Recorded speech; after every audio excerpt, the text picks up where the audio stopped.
Aloha, folks, and welcome to today's Eighth House Anecdote. Today's anecdote is my mom's favorite story, and it's not just because she was there. She wishes for the same or rather similar type of passing. This passing is the passing of our dog. His name was Bill. Bill the dog. And he passed just a week or so before his 11th birthday. He was a Valentine's Day dog. And at the time, at the end, he didn't have a clean bill of health necessarily. I mean, there wasn't anything obviously wrong going on with him, but he was 11 and he had had some medical issues in the past. So he had had glaucoma, and we had to have a procedure done to deaden the eye. And he had also had small seizures, not huge dramatic seizures like the grand mal that most people think about. However, he did have grand mal seizures that involved his entire body. They were just really mild. I'm not going to go into what exactly they looked like. And then he would also have strange huffing episodes. I will demonstrate this one where he would sort of freeze up a little bit and go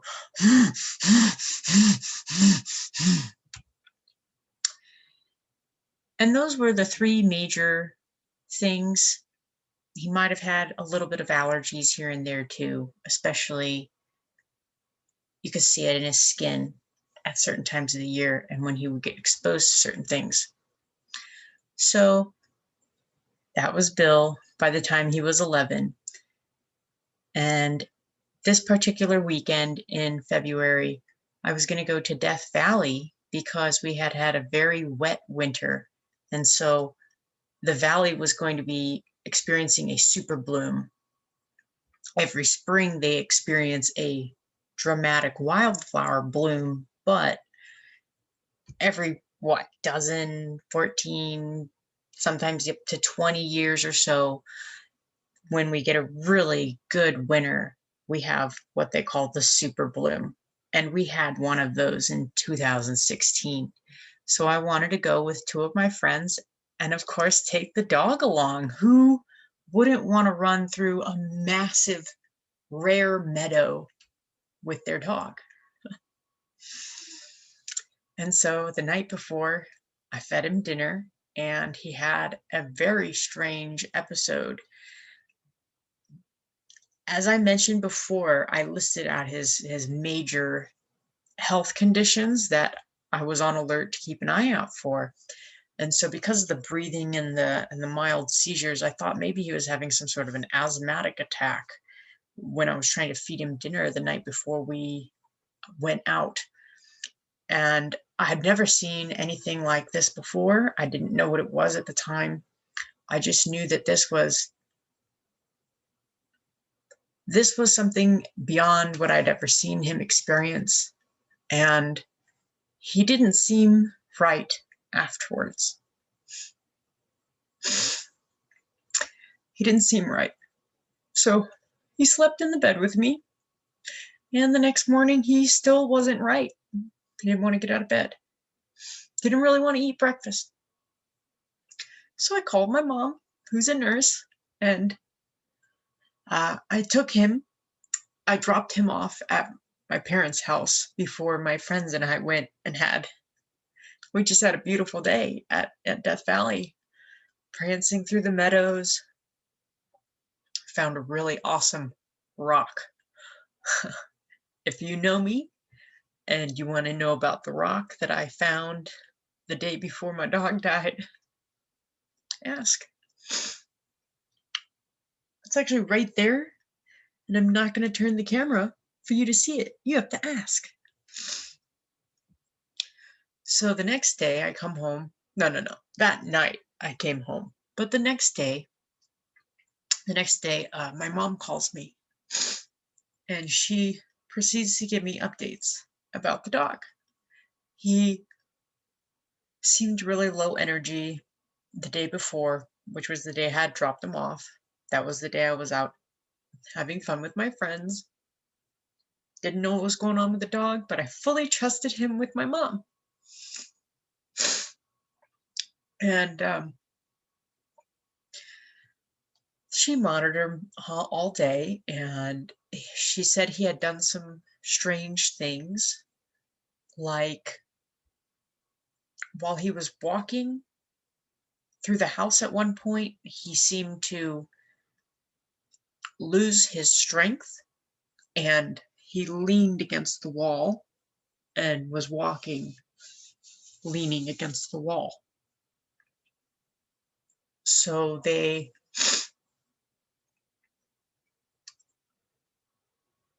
kept an even closer eye on him and were following him when he went outside to go to bathroom.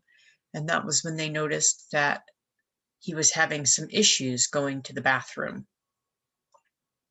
Not that he couldn't go, but that his stool was loose, which was abnormal.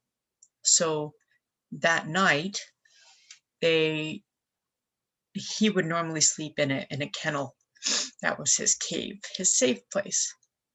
So we would occasionally move the blankets into the bathroom. Bill really did not like fireworks, so he was accustomed to being put into the bathroom in the most central, quietest room in the house happened to be the bathroom. So we would put him there, and that would also give him, we would always set up a bed with blankets on one end of the tub.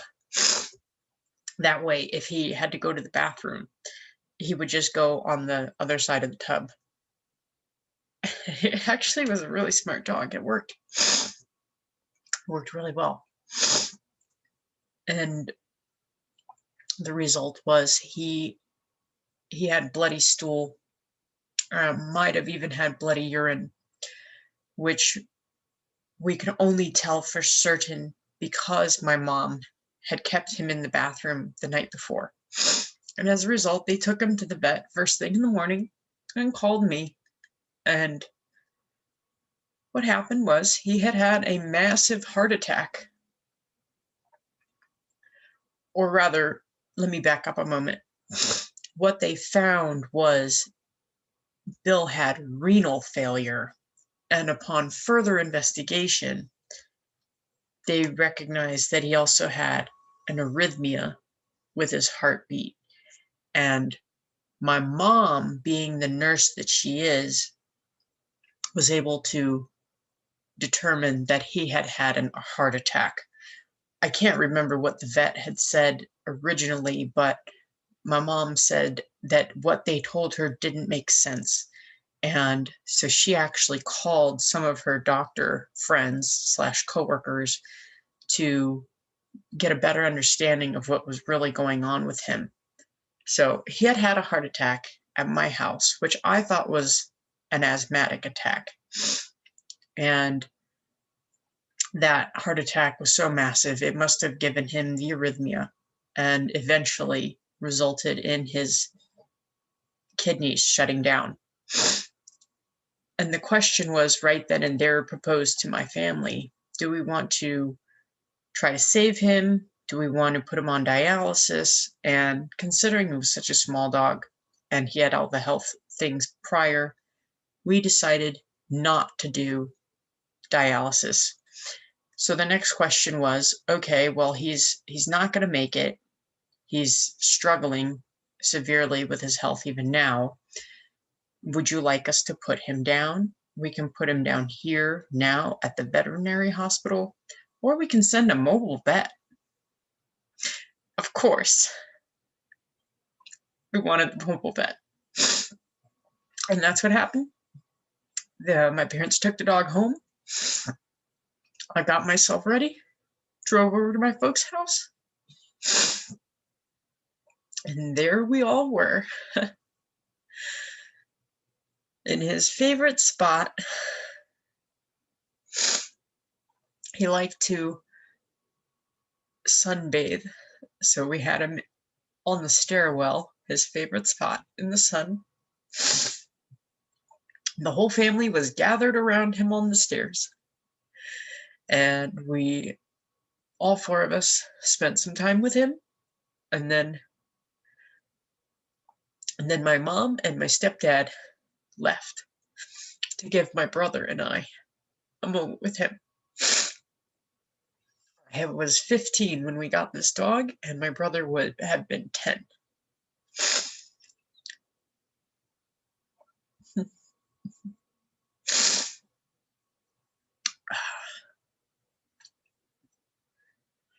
Yeah, so with it being just my brother and I picked the dog up. He was laying on the carpet in the warmth, and I picked him up and I held him close, and my brother was right here, right next to me. And I held the dog, and my brother and I got really close to his face. I think we were kissing him and petting him. And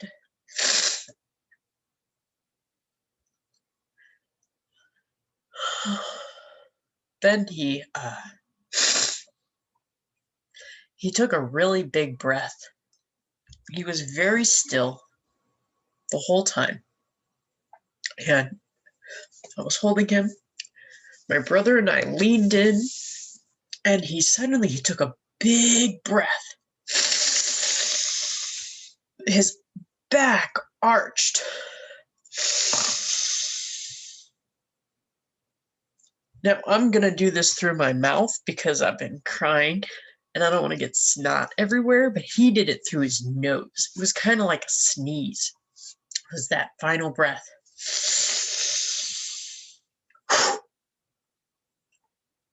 And my brother and I looked at each other.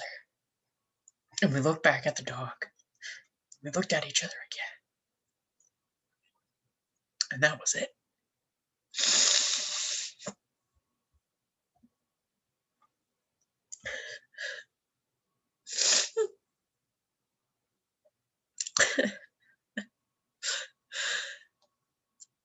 That was it.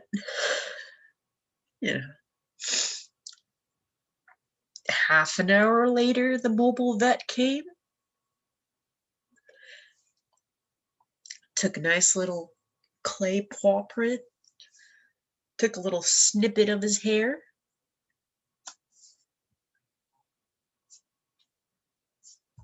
took the body, they cremated him.